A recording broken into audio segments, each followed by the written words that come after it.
നമ്മളുടെ ജീവിതം എന്ന് പറയുന്നത് നമ്മൾ അനുഭവിച്ചുകൊണ്ടിരിക്കുകയാണ്. ജീവിതം എന്ന് പറയുന്നത്. ആ ജീവിതം അനുഭവിക്കുന്നിടത്ത് നമുക്ക് എത്രത്തോളം ശ്രദ്ധിക്കാൻ സാധിക്കുന്നു, അവിടെ ഉണ്ടാകുന്ന മാറ്റങ്ങൾ.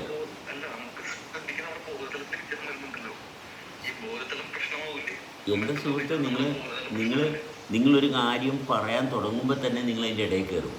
നിങ്ങളത് മുഴുവൻ ശ്രദ്ധിക്കാൻ നിങ്ങൾ തയ്യാറല്ല. നിങ്ങൾ ഒരു കാര്യം പറയാൻ തുടങ്ങുമ്പോൾ തന്നെ നിങ്ങളതിൻ്റെ ഇടയിൽ കയറും. മനസ്സിലായോ? നിങ്ങളൊന്ന് ശ്രദ്ധിക്കാൻ നിങ്ങൾ തയ്യാറല്ല. മനസ്സിലായി? നിങ്ങൾ ശ്രദ്ധിക്കാൻ തയ്യാറല്ല. നിങ്ങളുടെ ശ്രദ്ധയില്ലായ്മ നിങ്ങൾ മറ്റുള്ളവരുടെ തലയിൽ പ്രശ്നങ്ങളായിട്ട് അടിച്ചേൽപ്പിക്കുക. നിങ്ങൾ ശ്രദ്ധിക്കുക. ഇപ്പോൾ ഒരു വ്യക്തി എന്ന് പറയുന്നത് എന്താണ്? ഒരു വ്യക്തിത്വമുള്ള ഒരാൾ, ഒരു വ്യക്തിയായിട്ട് വേർതിരിച്ചറിയുന്നു. നമ്മളെല്ലാം എന്തെന്ന് പറയും? കുട്ടികളെന്ന് പറയും. എന്താണ് കാര്യം? കുട്ടികളെന്ന് പറയുന്നത് അവനവനെ തിരിച്ചറിയാൻ പാടില്ല. മനസ്സിലായി? തിരിച്ചറിയാൻ പാടില്ല. എന്താണ്, എവിടെ എന്ത് സംഭവിക്കുന്നു, ഞാനെന്ത് ചെയ്യണം, ഞാനെന്ത് പറയണം, ഇതൊന്നും അറിയത്തില്ല. അവരെ നമ്മൾ കുട്ടികളെന്നാണ് വിളിക്കുന്നത്. കുട്ടികളെ മുതിർന്നവർ സംസാരിക്കുന്ന ഇടത്ത് നിന്ന് മാറ്റി നിർത്തും. മനസ്സിലായോ? കുട്ടികളെ മുതിർന്നവർ സംസാരിക്കുന്നിടത്ത് നിന്ന് മാറ്റി നിർത്തും. മനസ്സിലായോ? മാറിയിരിക്കാൻ പറയും. കാരണം എന്താ? കുട്ടികൾക്ക് ഇതൊന്നും മനസ്സിലാകത്തില്ല. കുട്ടികൾ മാറി നിന്ന് കേട്ട് കുട്ടികൾക്ക് എന്തെങ്കിലും തിരിച്ചറിവുണ്ടാവും. അതിനുശേഷമാണ് കുട്ടികൾ മുതിർന്നവരുടെ കൂട്ടത്തിൽ ഒരുമിച്ചിരിക്കാൻ പഠിക്കുന്നത്. ഒരു സദസ്സിൽ എങ്ങനെ ഇരിക്കണം, ഒരാൾ സംസാരിക്കുമ്പോൾ അതിൻ്റെ ഇടയിൽ കയറി സംസാരിക്കുന്ന ഭാഗം, അത് കുട്ടികളുടെ സ്വഭാവമാണ്. ഒരാൾ സംസാരിച്ച് കഴിയുമ്പോൾ അടുത്ത ആൾ സംസാരിക്കും. അതാണ് മുതിർന്നവരുടെ ലക്ഷണം. ഈ ഒരു ഭാഗമാണ് ആദ്യം വേണ്ടത്. കാരണം എന്നാൽ മാത്രമേ കാര്യങ്ങൾ ഗ്രഹിക്കാൻ പറ്റത്തുള്ളൂ. കാര്യങ്ങൾ ഗ്രഹിക്കണമെന്നുണ്ടെങ്കിൽ ശ്രദ്ധയോടുകൂടി ഇരിക്കണം. വളരെ ശ്രദ്ധയോടുകൂടി ഇരിക്കണം. അപ്പോൾ ഒരു കൂട്ടായ്മ എന്ന് പറയുന്നത് ഒരു വ്യക്തി വ്യത്യസ്തമായിട്ടുള്ള തലങ്ങളിൽ ഒരേപോലെ ശ്രദ്ധിക്കുകയാണ്. ഈ ശ്രദ്ധയെന്ന് പറയുന്നത് പുസ്തകത്തിൽ വായിച്ചിട്ട് കിട്ടുന്നതല്ല, ഒരു ഗുരുവിൻ്റെ അടുത്ത് ചെന്നാലും കിട്ടുന്നതല്ല. ശ്രദ്ധ അവനവൻ്റെ ആഗ്രഹമാണ്, താല്പര്യമാണ്. ഞാൻ നന്നായിട്ട് ജീവിക്കണം. അത് അവനവൻ്റെ താല്പര്യത്തിൽ മാത്രം ജനിക്കുന്ന ഒന്നാണ്. അല്ലെങ്കിൽ ജീവിക്കാൻ പറ്റത്തില്ല. ശ്രദ്ധ ജനിക്കണം നമ്മളിൽ ശ്രദ്ധ ജനിക്കണം. എന്നാൽ മാത്രമേ ജീവിതം നമ്മൾക്ക് അനുഭവിക്കാൻ പറ്റത്തുള്ളൂ. ജീവിതം അനുഭവിക്കണമെന്നുണ്ടെങ്കിൽ ശ്രദ്ധ ജനിച്ചേ പറ്റത്തുള്ളൂ. ശ്രദ്ധ ജനിക്കണമെന്നുണ്ടെങ്കിൽ എന്ത് വേണം? അനുഭവത്തെ കാണണം. അനുഭവിക്കുന്ന അവസ്ഥയിൽ തുടർച്ച വേണം. എന്നാൽ മാത്രമേ ശ്രദ്ധ ജനിക്കത്തുള്ളൂ. അനുഭവത്തിൽ തുടർച്ച ഉണ്ടെങ്കിൽ മാത്രമേ ശ്രദ്ധ ജനിക്കത്തുള്ളൂ. അല്ലെങ്കിൽ ശ്രദ്ധ ജനിക്കത്തില്ല. അനുഭവത്തിൽ തുടർച്ച. അപ്പോൾ അനുഭവത്തിൽ തുടർച്ച വേണമെന്നുണ്ടെങ്കിൽ അനുഭവത്തിൻ്റെ മുന്നിൽ നിൽക്കുന്ന എന്താണ്? പ്രവൃത്തിയാണ്. അനുഭവത്തിൻ്റെ തൊട്ട് മുന്നിൽ നിൽക്കുന്ന പ്രവൃത്തിയാണ്, മാറ്റങ്ങളാണ്, കർമ്മമാണ്. കർമ്മമെന്ന് പറഞ്ഞാൽ എന്താണ്? മാറ്റങ്ങളാണ്. മനസ്സിലായി? അല്ലാണ്ട് ഞാനെന്ത് ചെയ്തു എന്നുള്ളതല്ല. ഞാനെന്ത് ചെയ്തു അതാണ് എൻ്റെ കർമ്മമെന്ന് പറയുന്നത് അല്ല. കർമ്മമെന്ന് പറയുന്നത് മാറ്റങ്ങളാണ്. ഏതിനെ എങ്ങനെ മാറ്റുന്നു? ആ മാറ്റത്തെ സ്പർശിക്കുമ്പോൾ, ആ മാറ്റത്തിൻ്റെ തുടർച്ചയെ കാണുമ്പോഴാണ് ശ്രദ്ധ ജനിക്കുന്നത്. അല്ലെങ്കിൽ ഒരുപാട് കാര്യങ്ങൾ കാണുന്നുണ്ട്, പക്ഷെ ശ്രദ്ധയില്ല. എനിക്കതറിയാം, അവൻ അങ്ങനെ പറഞ്ഞു, ഇവനിങ്ങനെ പറഞ്ഞു. നമുക്ക് 100 കൂട്ടം അഭിപ്രായങ്ങൾ പറയാം. അഭിപ്രായങ്ങൾ മാത്രമേ ഉള്ളൂ. ഈ അഭിപ്രായങ്ങളെല്ലാം കൂടിക്കഴിഞ്ഞാൽ വിശ്വാസിയാവും. അഭിപ്രായങ്ങൾ കൂടിക്കഴിഞ്ഞാൽ വിശ്വാസിയാവും. പക്ഷെ അവിടെ അനുഭവമില്ല. വിശ്വാസിക്ക് ഒരിക്കലും അനുഭവം ഉണ്ടാകത്തില്ല. എന്നുവെച്ചാൽ വിശ്വാസി ഏറ്റവും കൂടുതൽ ആകാശവുമായിട്ടുള്ള ബന്ധനത്തിൽ നിൽക്കുകയാണ്. വിശ്വാസിയുടെ അവസ്ഥ എന്താണ്? ആകാശവുമായിട്ടുള്ള ബന്ധനത്തിലാണ്. എന്തൊക്കെ സംഭവിക്കുന്നുണ്ട്, പക്ഷേ ഒരു പിടുത്തവും ഇല്ല. പിടുത്തമുണ്ടാകാനുള്ള ഭാഗത്ത് ശ്രദ്ധിക്കാനായിട്ട് പറ്റുന്നുമില്ല. ഇതാണ് വിശ്വാസത്തിൽ തുടർന്നാൽ ഉള്ള ഭാഗം. അതായത് വിശ്വാസി എന്ന് പറയുന്നത് വളരെ അപകടം പിടിച്ച ഒരു സ്റ്റേജാണ്. വളരെ അപകടം പിടിച്ചൊരു ഭാഗമാണ് വിശ്വാസം എന്ന് പറയുന്നത്. ഒരിക്കലും അടിസ്ഥാനമില്ല. അപ്പോൾ വിശ്വാസത്തിൽ നിന്ന് എത്രയും പെട്ടെന്ന് മാറാനുള്ള വഴി എന്താണ്? ചെയ്യുന്ന പ്രവർത്തികൾ നമ്മൾ എന്തുകൊണ്ട് ചെയ്യുന്നു, ആ പ്രവൃത്തി ചെയ്യാനുള്ള കാരണം എന്താണ്,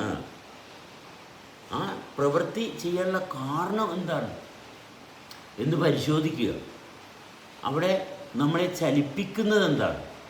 ഒരാളൊരു കാര്യം പറയുമ്പോൾ എനിക്ക് പെട്ടെന്ന് കയറി പ്രതികരിച്ച് 2 അടി അവന് കൊടുക്കാൻ തോന്നുന്നു.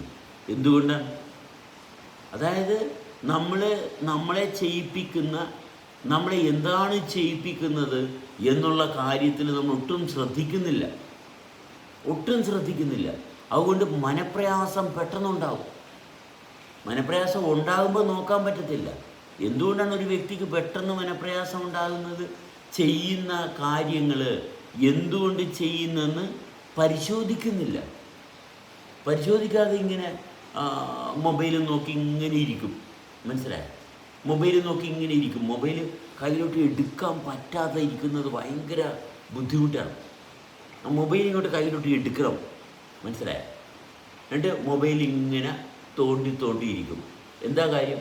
എന്താണ് എന്നെ ഈ മൊബൈലിൽ തന്നെ പിടിച്ചിരുത്തുന്നത് എന്താണ് എന്ന് പരിശോധിക്കാൻ തയ്യാറല്ല, സത്യസന്ധനല്ല. അവിടെ മൊബൈലിൽ ഇങ്ങനെ വരുന്ന കാര്യം ഇത് നോക്കി ഇരിക്കുന്നവർ ഒരിക്കലും ആ പ്രശ്നത്തിൽ നിന്ന് കയറത്തില്ല. മനസ്സിലായോ? കാരണം മൊബൈൽ ആയിട്ടുള്ള ബന്ധമല്ല, നമ്മൾ പരസ്പരമായിട്ടുള്ള ബന്ധം മെച്ചപ്പെടുന്നുണ്ടെങ്കിൽ തീർച്ചയായിട്ടും മൊബൈൽ ആയിട്ടുള്ള സമയം നമ്മൾക്ക് കുറയാൻ തുടങ്ങും. ഒരു സംശയം വേണ്ട. ഇപ്പം നമ്മൾ മൊബൈൽ ഉപയോഗിച്ച് നമ്മൾ സംസാരിക്കുന്നു, പക്ഷേ മൊബൈലായിട്ടുള്ള ബന്ധം ഇവിടെ ഇല്ല. അവിടെ അപ്പുറത്തിരിക്കുന്ന മനുഷ്യനായിട്ടുള്ള ബന്ധം സ്ഥാപിച്ചു. ഇതിനിടയിൽ മൊബൈലുണ്ടോ, ഇത് മൊബൈലിലൂടെയാണ് സംസാരിക്കുന്നത് എന്നൊരു ഭാഗം അവിടെ ഇല്ല. അതിന് പ്രസക്തിയേ ഇല്ല. അങ്ങനെ വന്നാൽ മാത്രമേ കാര്യമുള്ളൂ. പക്ഷെ നമ്മൾ പൈസ കൊടുത്തു, ഒരാൾക്ക് പൈസ കൊടുത്തു, ഞാൻ അയാൾക്ക് പൈസ കൊടുത്തിട്ടുണ്ട് കേട്ടാ. അയാൾക്ക് പൈസ കയ്യിലോട്ട് കൈമാറിക്കഴിഞ്ഞു. അയാളുമായിട്ടുള്ള ബന്ധമാണ് അവിടെ ഉള്ളത്. അല്ലെങ്കിൽ ഞാൻ ഇന്നയാൾക്ക് പൈസ കൊടുത്തു, അയാൾ ഇനി എപ്പോൾ എനിക്ക് പൈസ തിരിച്ചു തരും എന്നുവെച്ചാൽ ആളുമായിട്ടുള്ള ബന്ധമില്ല, പൈസയുമായിട്ടുള്ള ബന്ധമാണ് അവിടെ ഉള്ളത്. എന്നുവെച്ചാൽ അങ്ങനെയല്ല, അത് ജീവിതമല്ല. ഞാൻ അയാൾക്കൊരു സാധനം കൊടുത്തു, ഈ സാധനം അയാൾ എനിക്ക് എപ്പോൾ തിരിച്ചു തരും. അപ്പം മനുഷ്യൻ തമ്മിൽ ബന്ധമില്ല. അപ്പോൾ നമ്മളുടെ ഇടയിൽ ഈ മൊബൈല്, പിന്നെന്താണ് മയക്കുമരുന്ന്, മദ്യം, ഇതിനേക്കാൾ അപകടം പിടിച്ചൊരു സാധനമാണ് വിശ്വാസം. ഞാൻ എൻ്റെ വിശ്വാസത്തിന് വേണ്ടിയിട്ട് പോകുന്നു. എൻ്റെ വിശ്വാസത്തിന് വേണ്ടിയിട്ട് എവിടെ പോകാനാണ്? എൻ്റെ വിശ്വാസത്തിന് വേണ്ടി എങ്ങും പോകാനില്ല. വിശ്വാസത്തെ ഒഴിവാക്കാനാണ് ശ്രമിക്കേണ്ടത്. വിശ്വാസത്തെ ഒഴിവാക്കാൻ സാധിക്കുന്നില്ലെങ്കിൽ ഒരിക്കലും ആ വ്യക്തി ജീവിക്കുന്നില്ല. എത്രയും പെട്ടെന്ന് വിശ്വാസം നമ്മളുടെ പ്രവർത്തന മണ്ഡലത്തിൽ നിന്ന് മാറിപ്പോണം. വിശ്വാസം എന്ന് പറയുന്നത് എന്താണ്? അറിയാത്ത എന്തോ ഉണ്ട്, അവിടെ നമുക്ക് കൃത്യമായിട്ട് വിലയിരുത്താൻ പറ്റുന്നില്ല. അതാണ് വിശ്വാസം. അപ്പോൾ നമ്മൾക്ക് വിശ്വാസിയായിട്ട് തുടരുന്ന ഭാഗം എത്രയും പെട്ടെന്ന്, അതായത് ദേഷ്യത്തിൽ നിന്ന് എത്രയും പെട്ടെന്ന് കരകയറണം. എത്രയും പെട്ടെന്ന് കരകയറണമെന്നുണ്ടെങ്കിൽ ദേഷ്യപ്പെടുമ്പോൾ ശ്രദ്ധിച്ചാൽ നടക്കുകയില്ല. എന്തുകൊണ്ട് ദേഷ്യപ്പെടുന്നു? ചെയ്യുന്ന പ്രവൃത്തിയിൽ സത്യസന്ധതയില്ല. ഇപ്പം നമ്മൾ മറ്റുള്ളവരെ ട്രോളുന്ന ആൾക്കാർ, കളിയാക്കുന്ന ആൾക്കാർ സത്യസന്ധത ഇല്ലാത്തതിൻ്റെ ലക്ഷണമാണ്. എന്തു പറഞ്ഞാലും പെട്ടെന്ന് അവർക്ക് കളിയാക്കാൻ തോന്നും. അവർക്ക് കളിയാക്കലാണ് അവർക്ക് മുന്നോട്ട് വരുന്നത്. എന്തുകൊണ്ടാണ്? അനുഭവത്തിലല്ല ഇവരിയ്ക്കുന്നത്. ഇവർ മിക്കവാറും മൊബൈൽ ഫോണുമായിട്ട് മനസ്സിലായി മറ്റുള്ള കാര്യങ്ങളിൽ ഇവർ വളരെ തീവ്രമായിട്ട് ഇൻവെസ്റ്റ് ചെയ്യുന്നുണ്ടാവും. സത്യത്തിൽ ഇവർ ഇൻവെസ്റ്റ് ചെയ്യുന്നതല്ല, ഇവർക്കൊരു ശാപമാണ്. ഇവരിതിനകത്ത് പെട്ടുകിടക്കണം. ഇതൊരു വിഷയ സർക്കിളാണ്. ആവർത്തനം. നമ്മളതുകൊണ്ട് ഇപ്പം മൊബൈൽ ഫോൺ നിങ്ങളുടെ മുമ്പിലിരിക്കുന്ന മൊബൈൽ ഫോൺ അല്ലെ കയ്യിലാണ് ഇരിക്കുന്നതെങ്കിൽ ജസ്റ്റ് താഴത്ത് വെക്കുക. ജസ്റ്റ് ഇപ്പം തന്നെ നോക്കാൻ പറ്റും. നിങ്ങളുടെ കയ്യിലിരിക്കുന്ന മൊബൈൽ ഫോൺ താഴത്ത് വെക്കുക. എന്നിട്ട് മൊബൈൽ ഫോൺ ശ്രദ്ധിക്കുന്നതിന് പകരം അപ്പുറത്ത് നിങ്ങൾ കേൾക്കുന്ന ശബ്ദം നിങ്ങളെങ്ങനെ അനുഭവിക്കുന്നു. അപ്പം തന്നെ നമുക്കറിയാം നമ്മളെന്തോരം അഡിക്റ്റഡ് ആണ് മൊബൈൽ ഫോണിൽ അഡിക്റ്റഡ് ആണോ ഇല്ലെന്ന് ഇപ്പം തന്നെ പരിശോധിക്കാം. മൊബൈൽ ഫോൺ താഴെ വെക്കുക. മനസ്സിലായിട്ട് മൊബൈൽ ഫോൺ നോക്കാതെ ഇരിക്കുന്ന ഭാഗം ശബ്ദം കേൾക്കുന്നുണ്ട്. ആ ശബ്ദം കേൾക്കുന്നുണ്ട്. ഇത് പരിശോധിച്ചാൽ അറിയാം. കാരണം ഞാൻ ഈ കഴിഞ്ഞ ദിവസമാണ് ഈ മൊബൈൽ ഫോണിലെ അഡിക്ഷൻ ഞാൻ ഇങ്ങനെ വളരെ വ്യക്തമായിട്ട് കണ്ടെത്തിയതാണ്. കാരണം മൊബൈൽ ഫോൺ കയ്യിൽ പിടിച്ചുകൊണ്ട് താഴെ വെച്ച് കഴിഞ്ഞാൽ ഇത് കയ്യിലോട്ട് എടുക്കണം. ഈ ഒരു വീക്ക്നെസ് അത് ശ്രദ്ധയോടെ പരിശോധിച്ച് മാറ്റിയപ്പോൾ ആഹാ എൻ്റെ കൈ ഫ്രീ ആയി. അത്രയും കൂടി എനിക്ക് അനുഭവിക്കാൻ പറ്റുന്നു. മറ്റേത് മൊബൈൽ ഫോണിനെ ഇങ്ങനെ അനുഭവിച്ചുകൊണ്ടിരിക്കുക. എന്ത് കാര്യത്തിലാണ് മൊബൈൽ ഫോണിനെ ഞാൻ അനുഭവിക്കുന്നത്? ഞാൻ എന്നെ അനുഭവിച്ചാൽ പോരെ. ഈ മൊബൈൽ ഫോൺ കയ്യിലിരിക്കുന്ന മൊബൈൽ ഫോണിനെ നമ്മൾ അനുഭവിക്കുന്ന കാര്യത്തിൽ നമ്മുടെ ബോഡിയിൽ നിന്ന് എനർജി ഇങ്ങനെ വേസ്റ്റ് ആയിക്കൊണ്ടിരിക്കുക. നമ്മൾ അറിയുന്നില്ല, നമുക്ക് എനർജി വേസ്റ്റാണ്. അപ്പോൾ അവിടെ ആ മൊബൈൽ ഫോൺ മാറ്റി വെച്ചു. ഓക്കെ, പിന്നെ മൊബൈൽ ഫോണായിട്ടുള്ള കണക്ഷൻ നമ്മൾക്ക് അവിടെ ഇല്ല. സംസാരിക്കുന്നുണ്ട്, ഒരു കുഴപ്പമില്ല. മൊബൈൽ ഫോൺ ഒരു മീഡിയ ആയിട്ട് വർക്ക് ചെയ്യുന്നു. പക്ഷെ നമ്മളുടെ എനർജി വേസ്റ്റ് ആകുന്നില്ല. നമ്മൾ അപ്പുറത്തിരിക്കുന്ന ആൾ സംസാരിക്കുമ്പോൾ നമ്മുടെ ശ്രദ്ധയിൽ എന്താണ്, ഞാനെന്ന് പറഞ്ഞ അവസ്ഥയിൽ സ്റ്റേബിളായിട്ട് ഇരിക്കുന്ന അനുഭവം ഉണ്ടോ? അയാൾ എന്ത് പറഞ്ഞെന്നുള്ളതല്ല, ഞാൻ എങ്ങനെ കേട്ടു എന്നുള്ളതാണ്. എനിക്കെങ്ങനെ കേൾക്കാൻ സാധിക്കുന്നു, അതിലാണ് ശ്രദ്ധ. അതിലായിരിക്കണം ശ്രദ്ധിക്കേണ്ടത്. അപ്പോഴാണ് നമുക്ക് ആശ്വാസം. ഇതെങ്ങനെയാണ്? മറ്റൊരാൾ വരുമ്പോൾ തന്നെ ഇയാൾ എനിക്ക് എൻ്റെ കാശ് തിരിച്ചു തരുമോ, എൻ്റെ കാശ് കൊണ്ടുവന്നിട്ടുണ്ടോ, ഇതാണ് ശ്രദ്ധിക്കുന്നത്. അപ്പോൾ എന്താണ്, ശരീരത്തിൽ ഭയങ്കര ബുദ്ധിമുട്ടാണ്. ഇയാൾ എൻ്റെ കാശ് എനിക്ക് തിരിച്ചു തരുമോ, ഇതാണ് ശ്രദ്ധിക്കുന്നത്. ഇത് ഭയങ്കര ദുരന്തമാണ്. അല്ലെങ്കിൽ എനിക്ക് കുറച്ച് കാശ് ഒരാൾക്ക് കൊടുക്കാനുണ്ട്. ഈ കടക്കാരൻ എൻ്റെ മുമ്പിലോട്ട് വരുന്നു. ദേ എൻ്റെ കടക്കാരൻ എനിക്ക് കാശ് കൊടുക്കാൻ കാശില്ല, പക്ഷെ ഞാനുണ്ടെന്നുള്ള ഭാഗം കാണുന്നില്ല. എൻ്റെ ഈ കാശില്ല, മനസ്സിലായി? എൻ്റെ കാശില്ല, അതുകൊണ്ട് കാശില്ലാത്ത കാശ് കൊടുക്കാൻ പറ്റുമോ? കടക്കാരൻ അയാൾ വരട്ടെ, അതുകൊണ്ട് അയാളെന്താ എൻ്റെ തല വെട്ടിക്കൊണ്ട് പോകുക? ഇല്ല, ആരും തല വെട്ടിക്കൊണ്ട് പോകത്തൊന്നുമില്ല. എൻ്റെ കടക്കാരൻ വരുന്നു, പക്ഷെ ഞാനിവിടെ ഉണ്ട്. ഈ ഭാഗം അറിയുന്നില്ല. നോക്കണേ, കടക്കാരൻ വരുമ്പോഴത്തേക്കും വീട്ടിൽ ഒളിച്ചിട്ട് വല്ല കാര്യമുണ്ടോ? അവിടെ ഒളിക്കുകയല്ല. ഓക്കെ, കടക്കാരൻ്റെ അടുത്തോട്ട് നേരിട്ട് ചെല്ലണം. മനസ്സിലായോ? അയാൾ വരുന്നുണ്ടെങ്കിൽ അയാൾ നേരിട്ട് അഭിമുഖീകരിക്കണം. ഞാനുണ്ടടാ മോനെ, നിനക്ക് ഉറപ്പാണ് ഉണ്ടെങ്കിൽ നിൻ്റെ കടം ഞാൻ വീട്ടിയിരിക്കും. പക്ഷെ ഞാൻ ജീവിച്ചിരിപ്പുണ്ടെങ്കിൽ എനിക്കിത് വീട്ടാൻ സാധിക്കും. എന്നുവെച്ചാൽ അവൻ കിടന്ന് ബഹളം വെക്കുന്നത് എന്തുകൊണ്ടാണ്? അവന് നമ്മളായിട്ടുള്ള ബന്ധമില്ല. അവിടെ അവന് കാശുമായിട്ടുള്ള ബന്ധമേ ഉള്ളൂ. മനസ്സിലായി? പരസ്പരം ബന്ധമില്ലാത്തത് കൊണ്ട് പൈസയുടെ പേരിൽ അവൻ കിടന്ന് ഒച്ചപ്പാടും ബഹളമൊക്കെ ഉണ്ടാക്കും. അപ്പോൾ നമ്മൾ എന്താ ശ്രദ്ധിക്കേണ്ടത്? നമ്മളുമായിട്ടുള്ള ബന്ധം ഉറപ്പിക്കുന്ന ഭാഗത്തായിരിക്കണം. അവൻ്റെ അസ്വസ്ഥത അവന് കാശുമായിട്ടുള്ള ബന്ധം മാത്രമുള്ളത് കൊണ്ടാണ്. അവന് കാശുമായിട്ടുള്ള ബന്ധം മാത്രമേ ഉള്ളൂ, അതുകൊണ്ടാണ് അവൻ ബഹളം ഉണ്ടാക്കുന്നത്. അപ്പം നമ്മളിൽ അസ്വസ്ഥത ഉണ്ടെങ്കിൽ നമ്മൾ കാശുമായിട്ടുള്ള ബന്ധത്തിലാണ്. ഈ സന്ദർഭം നമ്മളിൽ ഒരു അഴിച്ചുപണിക്കുള്ളതാണ്. ഈ സന്ദർഭം നമ്മളിൽ ഒരു അഴിച്ചുപണി നടത്താനുള്ളതാണ്. കൃത്യമായിട്ട് കാശുമായിട്ടുള്ള ബന്ധം മാറ്റി നമ്മളെ അനുഭവിക്കുന്ന ഭാഗത്തോട്ടായിരിക്കണം. അപ്പോൾ കാശെന്ന് പറയുന്ന സ്വപ്നത്തിൽ നിന്ന് മാറി നമ്മളുടെ യാഥാർത്ഥ്യ ബോധത്തിലോട്ട് എത്തി. അതുകൊണ്ട് കാശ് വാങ്ങുകയും കൊടുക്കുകയും ചെയ്യുന്ന കാര്യത്തിലൊന്നും യാതൊരു ദോഷവും സംഭവിക്കത്തില്ല. കാശ് തലയെ ചുമന്നുകൊണ്ട് കിടക്കേണ്ട കാര്യമില്ല. കാശ് ഇരിക്കേണ്ടടുത്ത് കാശ് ഇരുന്നോളും, ചിലവാക്കേണ്ട സമയത്ത് ചിലവാക്കിക്കോളും, കൊടുക്കുകയും വാങ്ങുകയൊക്കെ നടന്നോളും. അതിലൊന്നും യാതൊരു കുഴപ്പമില്ല. ഞാനെൻ്റെ ഒരു അളിയനുണ്ടായിരുന്നു. അളിയൻ പെങ്ങളുമായിട്ട് പുറത്തോട്ട് പോകുമ്പോൾ അളിയൻ പെങ്ങളുടെ പുറകിൽ നടക്കും. ആരെങ്കിലും ഇപ്പം എൻ്റെ ഭാര്യയെ നോക്കുന്നുണ്ടാണ്, എൻ്റെ ഭാര്യ ആരെങ്കിലും നോക്കുന്നുണ്ടാണ്. പക്ഷേ ഇത് ഈ പുള്ളി ഭാര്യയിൽ പെട്ട് കിടക്കുകയാണ്. മനസ്സിലായോ? എൻ്റെ ഭാര്യയെ ആരെങ്കിലും നോക്കുന്നുണ്ടോ?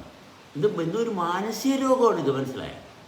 അപ്പോൾ ആ സ്ത്രീയുടെ, എൻ്റെ സഹോദരൻ്റെ ഭാഗം എങ്ങനെയായിരിക്കും? എൻ്റെ സഹോദരൻ ഭയങ്കര കഷ്ടപ്പെട്ടാണ് ജീവിച്ചുകൊണ്ടിരുന്നത് ആ മനുഷ്യൻ്റെ കൂടെ. കാരണം ഇത് ഇപ്പോൾ ലൈംഗികതയിൽ പെട്ട് കിടക്കുകയാണ്. മനസ്സിലായോ?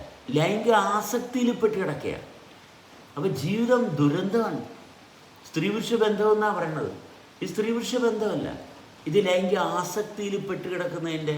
അന്നൊക്കെ ഞാൻ കൊച്ചു കുട്ടിയാണ് കേട്ടോ, ഞാൻ വളരെ കൊച്ചു കുട്ടി. അപ്പോൾ നമ്മുടെ വിചാരം ഒന്നുള്ളൂ, ഇങ്ങനെ ഭയങ്കര എൻ്റെ പെങ്ങളെ ഭയങ്കര കാര്യമായിട്ട് നോക്കുന്നുണ്ടെന്നാണ് എൻ്റെ ധാരണ. മനസ്സിലായി? പക്ഷെ എൻ്റെ സഹോദരി എന്ന് പറഞ്ഞാൽ ജയിലിൽ ജീവിക്കുന്ന പോലെയാണ്. നമ്മളറിയുന്നുണ്ടോ? ഇല്ല. എന്നുവെച്ചാൽ എൻ്റെ സഹോദരി ജയിലിലാണ് ജീവിക്കുന്നത്. മനസ്സിലായി?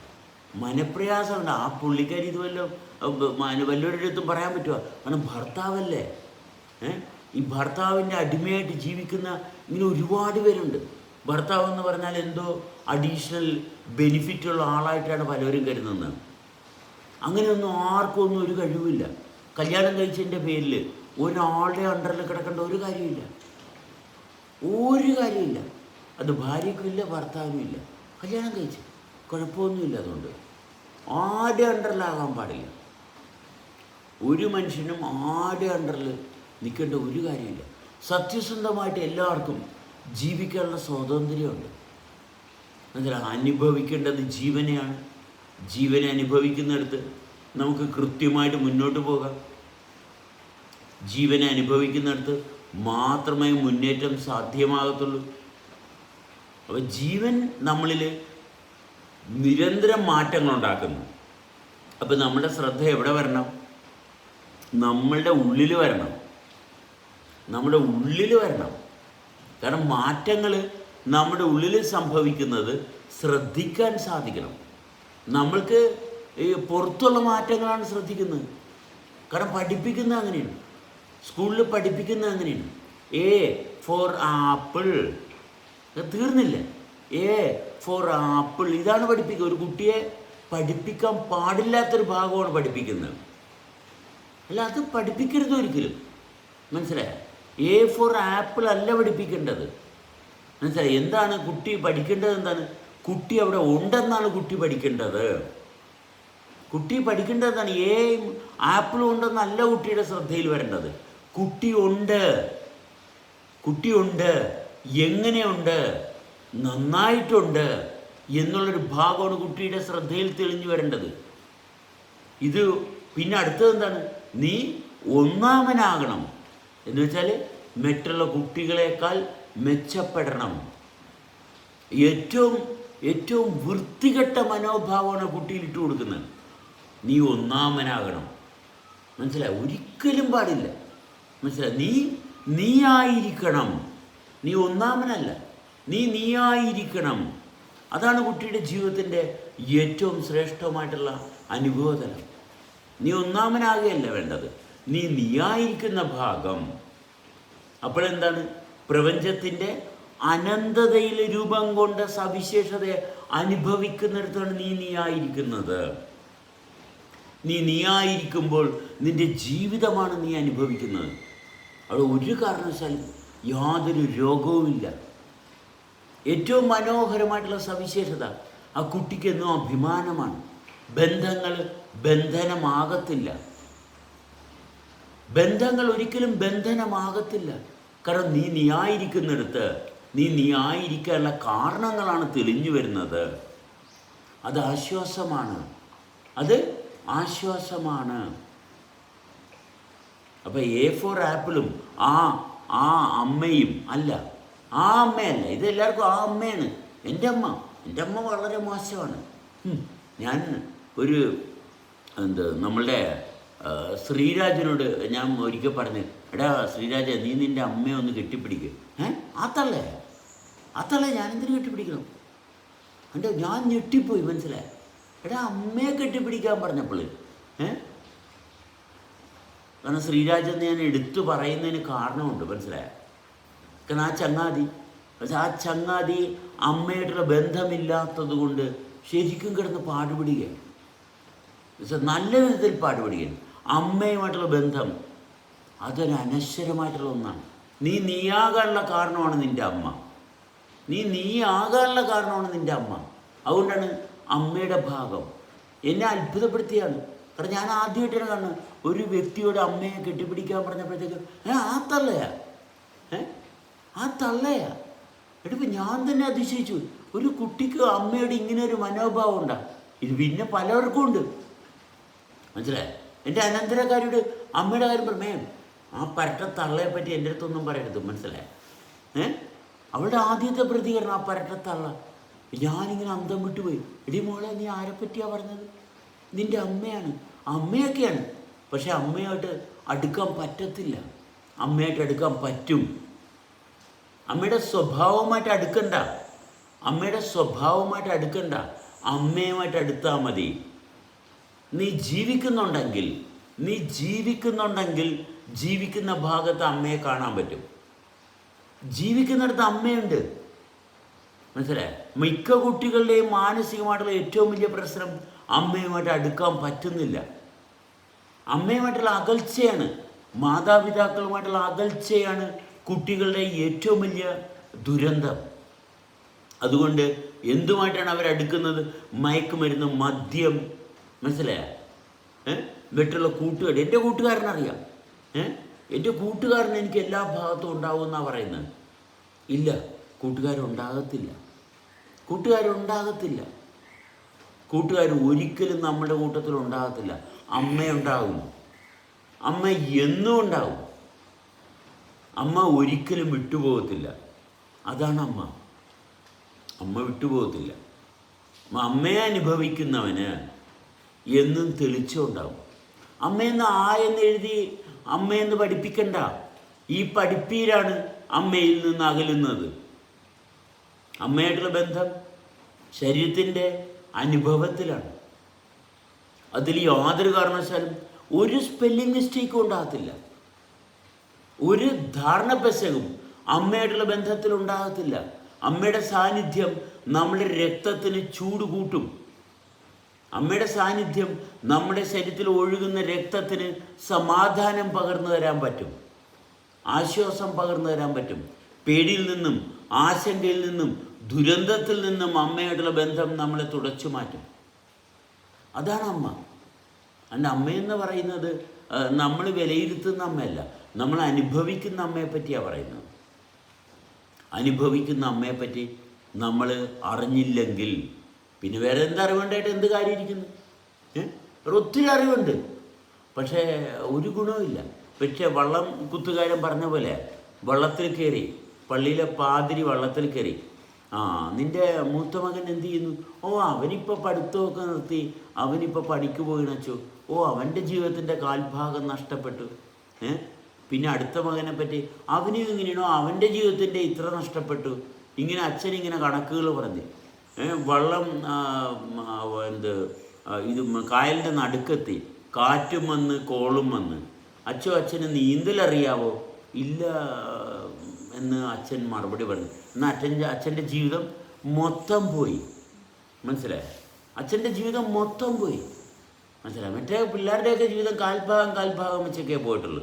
കഥ ഇങ്ങനെ എന്തൊക്കെയാണെന്ന് തോന്നുന്നു. എന്താണെങ്കിലും കഥാസാരം ഇത്രയാണ്. നമ്മൾക്ക് എന്ത് അറിവുണ്ടായിട്ട് ഒരു കാര്യമില്ല. അറിവിൽ ഒരു കാര്യമില്ല. അനുഭവത്തിലാണ് കാര്യം. എന്നുവെച്ചാൽ അനുഭവത്തിലാണ് കാര്യം. എന്നുവെച്ചാൽ അനുഭവിക്കുന്നു, അത് അവിടെ കൃത്യമായിരിക്കണം. അനുഭവം കൃത്യമായിരിക്കണം. അപ്പോൾ അനുഭവം ആരംഭിക്കുന്നത് എവിടെ നിന്നാണ്? അമ്മയിൽ നിന്നാണ് അനുഭവം ആരംഭിക്കുന്നത്. അതുകൊണ്ടാണ് അനുഭവത്തെ തെളിച്ചെടുക്കാൻ അമ്മ തന്നെ മാതൃകയായിട്ട് വരുന്നത്. ആ മാതൃത്വം അനശ്വരമാണ്. എന്താണ് അനശ്വരം? അത് എന്നും ഉണ്ടാകും. ആ മാതൃത്വമായിട്ടുള്ള ബന്ധത്തിലാണെങ്കിൽ ജീവിതം ആഹാ, ഒരു കുഴപ്പമില്ല. അപ്പം നമ്മുടെ വിദ്യാഭ്യാസ സമ്പ്രദായം എന്ന് പറയുന്നത് ജീവനുമായിട്ട് പൊരുത്തപ്പെടുന്നതല്ല. വിദ്യാഭ്യാസ സമ്പ്രദായം ജീവനുമായിട്ട് പൊരുത്തപ്പെടുന്നതല്ല. അതുകൊണ്ട് കുട്ടികൾ വഴിതെറ്റുന്നതിൻ്റെ കാരണം അതാ. നമുക്ക് പോലീസ് സ്റ്റേഷൻ ഉണ്ടല്ലേ, പോലീസ് സ്റ്റേഷനിൽ പോലീസുകാർ എന്തിനുള്ളതാണ്? നിയമപാലകരാണ്. ഇവരാണ് നിയമത്തെ പാലിക്കുന്നവർ. നമ്മളൊന്ന് പരിശോധിച്ച് നോക്കിയാൽ മതി. പോലീസ് സ്റ്റേഷനിൽ ചെന്ന് കഴിഞ്ഞാൽ പോലീസുകാരുടെ ഭാഗത്ത് ചെന്ന് അന്വേഷിച്ച് കഴിഞ്ഞാൽ അറിയാൻ പറ്റും പോലീസുകാർ. പിന്നെ അതുപോലെ തന്നെ വക്കീലുമാർ അല്ലേ, വക്കീലുമാർ നിയമത്തെ പഠിച്ചവരാണ്. അവർ പഠിച്ച് നിയമം എന്താണെന്ന് പറഞ്ഞു കൊടുക്കുന്നവരാണ്. നമ്മളൊരു ചെറിയൊരു പരാതിയുണ്ട് ചെന്ന് പറഞ്ഞു കഴിഞ്ഞാൽ അവർ നമ്മൾ പറയുന്ന കാര്യം മാത്രമല്ല എഴുതി ചേർക്കുന്നത്. അപ്പോൾ എന്ത് സത്യസന്ധത! നിയമം പഠിച്ചവർ വക്കീലുമാരുടെ അടുത്ത് ചെന്ന് കഴിഞ്ഞാൽ അവരൊരു കേസ് കൊടുക്കാൻ ചെന്ന് കഴിഞ്ഞാൽ അവർ കുറേ കാര്യങ്ങൾ എഴുതി ചേർക്കും. എന്ത് കാര്യത്തിനാണ്? നിങ്ങളെ കേസിൽ നിന്ന് മോചിപ്പിക്കാനാണ്, നിങ്ങളെ ഈ കേസിൽ നിന്ന് നിങ്ങളെ രക്ഷിക്കാനാണ്. നിങ്ങളെ രക്ഷിക്കേണ്ടത് എന്താണ്? സത്യമാണ് രക്ഷിക്കേണ്ടത്. സത്യമേ രക്ഷിക്കാവുള്ളൂ. മനസ്സിലാവും? കാശ് മേടിച്ചിട്ടുള്ളതുകൊണ്ട് വക്കീൽ കാശ് മേടിച്ചിട്ട് കുറ്റവാളിയെ അവരെ രക്ഷിക്കും. അതാണ് ഇവിടുത്തെ നിയമവ്യവസ്ഥ. മനസ്സിലായോ? കുറ്റവാളിയെ രക്ഷിക്കാൻ പറ്റുന്ന നിയമവ്യവസ്ഥകളാണ്. മനസ്സിലായി? കാരണം എന്താണ്? അവിടുത്തെ നീതി കണ്ണടച്ച നീതിയാണ്, കണ്ണടച്ച നീതിബോധമാണ്. കണ്ണ് തുറന്ന നീതിബോധമാണ് നമുക്ക് വേണ്ടത്. മനസ്സിലായി? നമ്മൾ കണ്ണ് തുറന്ന നീതിബോധം. അപ്പം നമ്മളിലാണ് നീതിബോധം, മറ്റുള്ളവരല്ല നമുക്ക് നീതി തരുന്നത്. മനസ്സിലായോ? മറ്റുള്ളവരല്ല നമുക്ക് നീതി തരുന്നത്. നമ്മളുടെ നീതി നമ്മളുടെ കണ്ണ് തുറന്ന് ഉൾക്കാഴ്ചയിലാണ്. മറ്റടുത്ത് കണ്ണടച്ചതാണ്, അവിടെ കണ്ണ് തുറന്നിട്ടുള്ളതല്ല അല്ലേ, അവിടെ കണ്ണടച്ചു വെച്ചിട്ടായിരിക്കണം. അവിടെ തെളിവുകളുടെ അടിസ്ഥാനത്തിലാണ്. തെളിവുകൾ എങ്ങനെയൊക്കെ കൊടുക്കാൻ പറ്റുന്നു? മനസ്സിലായോ? എന്ത് തെളിവ് അവിടെ കൊടുക്കാൻ പറ്റുന്നു അതിൻ്റെ ബേസ് ചെയ്താണ് അവിടെ വിധി എഴുതുന്നത്. പക്ഷെ നമ്മുടെ ജീവൻ്റെ വിധി എന്ന് പറയുന്നത്, ജീവൻ്റെ വിധി എഴുതുന്നത് നമ്മുടെ ഉള്ളിലാണ്. അപ്പോൾ ജീവൻ്റെ വിധി നമ്മുടെ ഉള്ളിൽ സംഭവിക്കുന്നിടത്ത് നമ്മൾ പരിശോധിക്കാൻ തയ്യാറാകണം. അവിടെയാണ് അനുഭവം. നമ്മൾ ഡോക്ടർമാരുടെ അടുത്ത് ചെന്ന് കഴിഞ്ഞാലും അവർ മരുന്ന് കുടിക്കും. മനസ്സിലായോ? മരുന്ന് കുടിക്കും. എന്തിനു വേണ്ടിയിട്ടാണ്? രോഗം മാറാൻ വേണ്ടിയിട്ടല്ല, അവരുടെ കാശ് അവരുടെ പോക്കറ്റ് നിറക്കാൻ വേണ്ടിയിട്ടാണ്. എന്താ? ഒരു സംശയം വേണ്ട. മനസ്സിലായോ? രാഷ്ട്രീയക്കാർ മനസ്സിലായോ നമ്മളുടെ അടുത്ത് വരുന്നത് എന്തിനാണ്? അവരുടെ വോട്ട് ഉറപ്പിക്കാനാണ്. അല്ലാണ്ട് രാഷ്ട്രസേവകരെ അല്ല അവർ. പരിശോധിച്ച് നോക്കിയാൽ കാണാം. മനസ്സിലായോ? ഇതൊക്കെ തെളിവുകൾ കൊടുക്കാൻ പറ്റുമോ? തെളിവുകൾ കൊടുക്കാനായിട്ട് ചെന്ന് കഴിഞ്ഞാൽ എന്തായിരിക്കും സ്ഥിതി? എന്താ തെളിവ് കൊടുക്കാൻ പോകുന്ന ആളുടെ, അഴിമതി നടത്തുന്ന ആളുടെ ഭാഗത്ത് ഇയാളെ പുറത്ത് കാട്ടേണ്ട ഭാഗത്തോട്ട് ചെന്ന് കഴിഞ്ഞാൽ ഭയങ്കര പ്രശ്നമാവും. അതുകൊണ്ട് നമ്മൾ ഈ പറയുന്ന കാര്യത്തിൻ്റെ ഒന്നിനും തെളിവ് കൊടുക്കാൻ നമ്മൾ പോകുന്നില്ല. മനസ്സിലായി? ഇല്ല, ആവശ്യമില്ല, എന്നാൽ പിന്നെ പറയരുതും എന്നുള്ളൊരു ഭാഗവും വരും. മനസ്സിലായോ? അത്രയേ ഉള്ളൂ. എന്നാൽ പറയാൻ പോരുതും, തെളിവുകൾ കാണിക്കണം. മനസ്സിലായി? നമ്മൾ ഇതൊന്നിൻ്റെയും പുറകെ നമ്മൾ വെച്ച് പിടിക്കുന്നില്ല. പോലീസ് സ്റ്റേഷനിലെ പോലീസുകാരുടെ അക്രമാസക്തി ഇല്ല, വക്കീലുമാരുടെ കുറ്റകൃത്യങ്ങൾ, ഇതിൻ്റെ ഒന്നിൻ്റെയും പുറകെ നമ്മൾ ഇറങ്ങിത്തിരിക്കുന്നില്ല. കാരണം നമുക്ക് ഈ അറിവ് ആവശ്യമില്ല. ഇതിൻ്റെ പുറകെ പോയാൽ, ഈ സമൂഹത്തെ നന്നാക്കാൻ പോയാൽ നമ്മൾ ജീവിക്കത്തില്ല, ഒട്ടും നന്നാകത്തുമില്ല. നമ്മളൊട്ട് ജീവിക്കത്തുമില്ല. എന്തിനാ ഇതിൻ്റെ വയ്യാവേലിയുടെ പുറകെ പോകുന്നത്? ഇത് വയ്യാവേലിയാ. മനസ്സിലായോ? നമ്മൾ നന്നായിട്ട് ജീവിക്കുന്നു. പത്രം എടുത്തു നോക്കുക. പത്രം എന്താണ്? വാർത്ത TV ചാനലുകൾ ഇവർ സത്യസന്ധമായിട്ടാണോ വാർത്തകൾ വിടുന്നത്? ഒരിക്കലും ആകത്തില്ല. അവർക്ക് അതിനകത്തൊന്നും താല്പര്യമില്ല. ജനത്തിൻ്റെ ശ്രദ്ധ ആകർഷിക്കാൻ പറ്റുന്നുണ്ടോ? ചാനലിൻ്റെ പോപ്പുലാരിറ്റിയാണ്. മനസ്സിലായോ? ചാനലിൻ്റെ പോപ്പുലാരിറ്റി മാത്രമേ താല്പര്യമുള്ളൂ. അല്ലെങ്കിൽ ജീവിതത്തിൻ്റെ പോപ്പുലാരിറ്റി താല്പര്യമില്ല. അതുപോലെ തന്നെ നമ്മൾ വിശ്വാസത്തിൻ്റെ ഭാഗം എടുത്തു കഴിഞ്ഞാൽ ഞങ്ങൾ വിശ്വാസികളാണ് ഇവിടെ ഏറ്റവും കൂടുതലുള്ളതെന്ന് ആക്കി തീർക്കാൻ വേണ്ടിയിട്ട് പാടുപെടിക്കുന്നു വിശ്വാസികൾ. അല്ലാണ്ട് ഞാൻ സ്വസ്ഥമായിട്ട് ജീവിക്കുന്നുണ്ടോ എന്നുള്ള ഭാഗം പരിശോധിക്കാൻ ഒരു മേഖലയിലുമില്ല. സ്വസ്ഥമായിട്ട് ജീവിക്കുന്ന ഭാഗം, അന്വേഷിക്കുന്നവന് മാത്രമേ കാര്യമുള്ളൂ. ബാക്കി എന്തോ ആയിക്കട്ടെ, എന്തൊക്കെ ആ ഭാഗത്ത് നിന്ന് ഇപ്രകാരമുള്ള വ്യവസ്ഥയിൽ നിന്ന് തീർച്ചയായിട്ടും അപ്രസക്തമായിട്ടുള്ള കാര്യങ്ങൾ വരും. അത് നിരന്തരം വന്നുകൊണ്ടിരിക്കും, അതിന് യാതൊരു സംശയം വേണ്ട. ഉള്ളിൽ കുറ്റബോധമുള്ളവൻ അത് മറച്ചു വെക്കാൻ മറ്റൊരു വ്യക്തിയെ കുറ്റക്കാരനാക്കും. ഉള്ളിൽ കുറ്റബോധമുള്ളവൻ അത് മറച്ചു വെക്കാനാണ് മറ്റൊരു വ്യക്തിയുടെ നേരെ വിരൽ ചൂണ്ടുന്നത്. നമ്മൾ കൃത്യമായിട്ട് മനസ്സിലാക്കുക, ഇവിടെ ഉണ്ടാക്കിക്കൊണ്ടുവരാൻ ശ്രമിക്കുന്ന സംവിധാനങ്ങൾ നിലനിൽക്കത്തില്ല. നമ്മൾ നിലനിൽക്കാനുള്ള കാരണങ്ങൾ നമ്മുടെ ഉള്ളിലാണുള്ളത്. ഈ കുറ്റങ്ങളെ ഒന്നും അതിൻ്റെ ഒന്നും പുറകെ നമ്മൾ പോകുന്നില്ല, നമുക്ക് താല്പര്യമില്ല. മനസ്സിലായ? ഈ വിദ്യാഭ്യാസ സമ്പ്രദായത്തെ പൊളിച്ചെഴുതാനോ അല്ലെങ്കിൽ വക്കീലുമാരെ നന്നാക്കാനോ പോലീസുകാർ നന്നാക്കാനോ ഒന്നും നമുക്ക് താല്പര്യമില്ല. ആ വഴിക്ക് നമ്മൾ പോകുന്നില്ല. അത് നമ്മൾ അടിവരയിട്ട് നമ്മൾ മാറ്റി വെക്കുകയും എന്നിട്ട് നമ്മളിൽ ഇപ്രകാരമുള്ള അപ്രസക്തമായിട്ടുള്ള അവസ്ഥ നമ്മളെ എവിടെയൊക്കെ സ്വാധീനിക്കുന്നുണ്ടോ അതിൽ നിന്ന് മാറി നിൽക്കാൻ സാധിക്കുന്നുണ്ടോ? ഈ സമൂഹം നമ്മളെ അനുശാസിക്കുന്ന അടിസ്ഥാനരഹിതമായിട്ടുള്ള അവസ്ഥ നമ്മളെ സ്വാധീനിക്കാതെ മാറി നിന്ന് ജീവൻ്റെ ഹൃദയത്തിൻ്റെ സ്പന്ദനത്തിൻ്റെ താളത്തിൽ നിലനിൽക്കുന്ന ഭാഗമുണ്ടോ എന്ന് പരിശോധിക്കുന്ന ഭാഗത്താണ് അവിടെ ജീവിതമുള്ളൂ, അവിടെ ജീവിക്കാൻ പറ്റത്തുള്ളൂ. ജീവിക്കുന്നവരുടെ ശബ്ദം, അതാണ് നമുക്ക് വേണ്ടത്. ജീവിക്കുന്നതിൻ്റെ ശബ്ദം, അല്ലാതെ പുതിയൊരു സമ്പ്രദായം. ചിലർ പറയും ഇന്ന യോഗ ചെയ്താൽ മതി, മറ്റേ ചെയ്താൽ മതി, അതൊക്കെ ചെയ്തോട്ടെ, ഇതിനൊന്നും നമ്മളെതിരല്ല. അത് നമ്മൾ ഒന്നിനെയും നമ്മൾ എതിർക്കുന്നില്ല. അങ്ങനെ എതിർക്കുന്നുണ്ടെന്നൊരു തോന്നൽ ആർക്കും വേണ്ട. പക്ഷെ നമ്മളാക്കാനുള്ള കാരണത്തെ വളരെ വ്യക്തമായിട്ട് മനസ്സിലാക്കുന്നിടത്ത് ഇമാതിരിയുള്ള സാധനങ്ങളൊന്നും വരത്തില്ലെന്നാണ് പറഞ്ഞത്. അത് ഇതൊന്നും നമ്മളുടെ ജീവൻ്റെ ഭാഗത്ത് ചേരത്തില്ല. ജീവൻ്റെ ഭാഗത്ത് ജീവൻ തന്നെയാണ് നിൽക്കുന്നത്.